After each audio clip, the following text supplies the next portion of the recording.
One of the things I like about my lock sport hobby is it's brought a new aspect to my holidays. What I've found myself doing increasingly more and more is buying souvenir locks whilst away on holidays. Try and get a lock what I try and do is a local hardware shop or local locksmiths. So it's something that is is unique, that is not necessarily available on the internet, because everything's available on the internet nowadays, isn't it? But I try and get something that is unique that I can't get from home. So this year I was lucky enough to go to the Dolomites on a climbing holiday, and in the little alpine town that I was staying in was a hardware store, and they sell locks. So this is the one I bought myself on holiday this year. So it's an AGB 5000 PS. I do take my lockpicking kit with me on holiday, but only a limited amount. I take a couple of locks because if I've got some spare time in the afternoons when I've not been climbing or whatever, I find it very relaxing to just pick a few locks. I had a horrible time with this one whilst I was away because I'd only taken a few limited tools supposedly to pick the locks that I'd got with me. But of course, having a brand new lock in my hands it's like catnip. I can't leave them alone. I'm just so excited to have a go with them. I did actually get it picked on holiday, but I really found a hard time about it. In the picking video, I'll explain the technique that I now use for it. So there you go. It's a dimple lock. It's got a fair extreme bitting on it. That pin 3 is right next to a really high lift pin 2. Not that that makes a deal of difference with dimples. It's nowhere near as big a hindrance as it is with pin tumblers. But anyway, this is my pick and gut of an AGB 5000 PS. Hope you enjoy it. Thank you.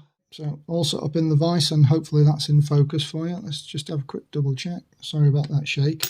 Now what I found with this lock is that I would normally pick with a left facing flag from this side of the lock, but what I actually use is a right facing flag, but use it upside down or backwards. So I'm using the back side of the flag because what I've found is that this flag just fits that piece of warding perfectly. So as I go down there, you can see that I'm just on pin 1 and it fulcrums lovely on that warding and still enables me to get underneath all the pins without all the slipping off and problems that I've had trying to pick it with what would normally be the correct orientation of flag. That warding, as you can see, is really quite steep, and just because of the extra room that's on there, it's really easy to slip off. So let's see how we get on with picking the lock. So tensioning anti-clockwise, picking clockwise, because there are some spools in there. Let's see how we go on. So okay, pin 1 binds first on this lock.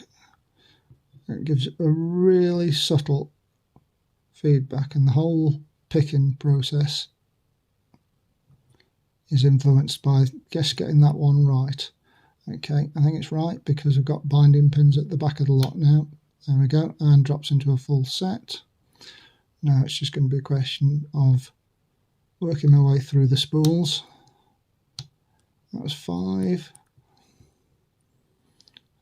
Starting at the front again. 1, 2, get some counter rotation of 2.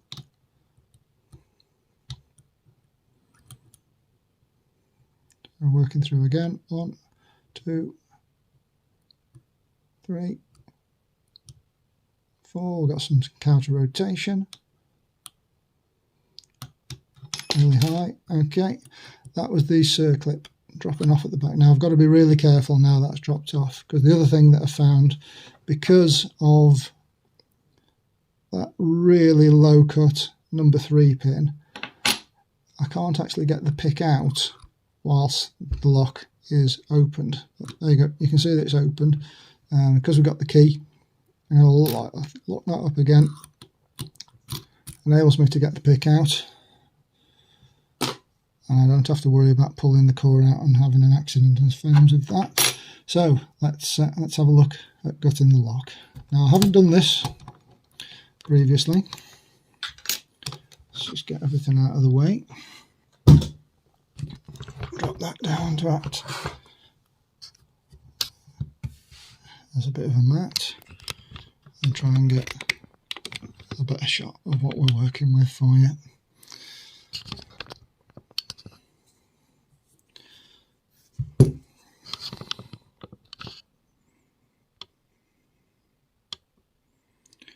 Just come out a little bit. Right, let's bring the tools in. Now, I haven't gutted this so far before, so I'm interested to see what's in there myself.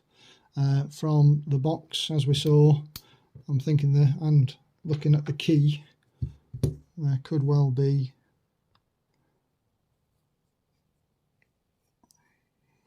get that to focus. A couple of passive pins in there, so I'm going to need to keep an eye out for those as I'm gutting. So,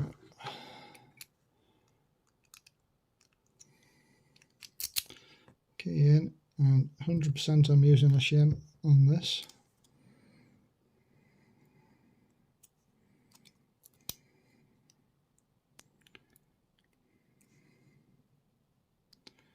Okay, that went in quite nicely.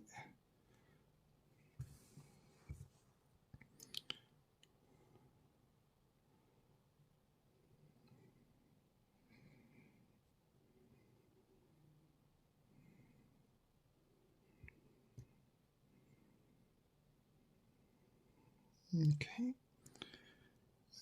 that's where the passive pins would be, and in this instance I don't think that there are. So yes, there are. There's obviously, yeah, wonderful. Passive pins were underneath there, and I can see that they went in those positions there. So yeah, we're going to be able to reassemble that, no problem. So we'll just drop those back out. Take that key out.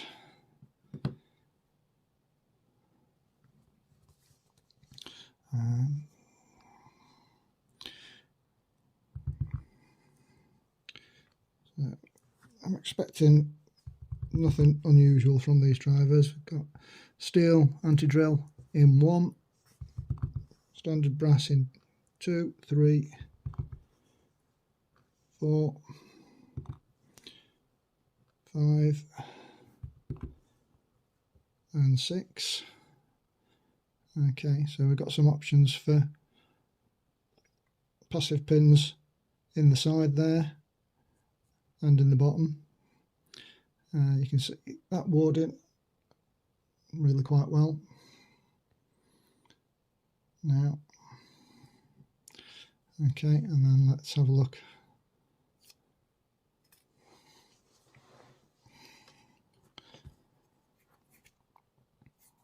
at the drivers. Okay, again, standard in 1.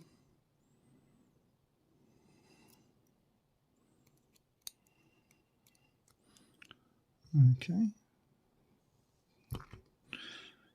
Reluctant to come out. I'm going to assume that short spring is why it wasn't coming out. So I'll put the longer one in 1. Okay, got a spool in 2.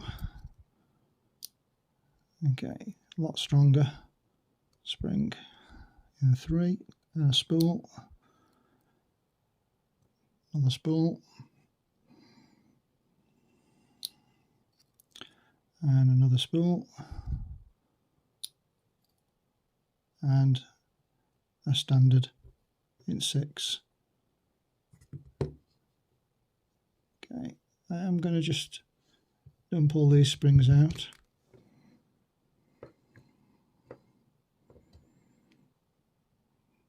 I suspect all the other springs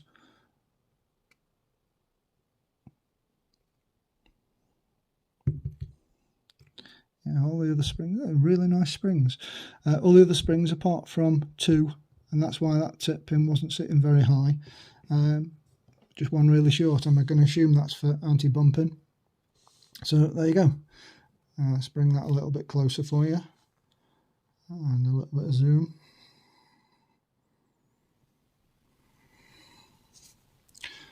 So there's all the pins.